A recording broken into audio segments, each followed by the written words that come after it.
రైట్గా రైతు భరోసాకు EC break. రాష్ట్రంలో polling ముగిసిన తర్వాతే జమ చేయాలని ఆదేశం. ఇప్పటికే 97% మంది రైతులకు పంపిణీ, మిగిలిన రైతులకు ఈ నెల 13 తర్వాత జమనట. అగో ఇక్కడ 9 తారీఖు లోపల రైతు భరోసా పైసలు అందరికీ జమ చేద్దామని చెప్పి రాష్ట్ర ప్రభుత్వం ప్లాన్ చేసింది. ప్లాన్ చేయగానే ఎలక్షన్ కమిషన్ ఏమంటుందంటే మీరు ఇప్పుడు జమ చేయొద్దని చెప్పి బ్రేక్ వేసిందట. ఆల్రెడీ 97% పైగా అయిపోయినాయి.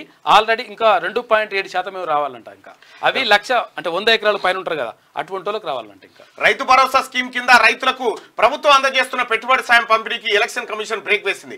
రాష్ట్రంలో ఈ నెల 13 లోక్సభ ఎన్నికలు ఉన్నందున అవి ముగిసిన తర్వాతే రైతుల ఖాతాలో నిధులు జమ చేయాలని ఆదేశించింది. రైతు భరోసా నిధుల పంపిణీపై సీఎం రేవంత్ రెడ్డి కామెంట్లు చేస్తున్నారని ఎన్ వేణుకుమార్ అనే వ్యక్తి నుంచి అందిన ఫిర్యాదు మేరకు ఈ నిర్ణయం తీసుకోవాల్సి వచ్చిందని తెలిపింది.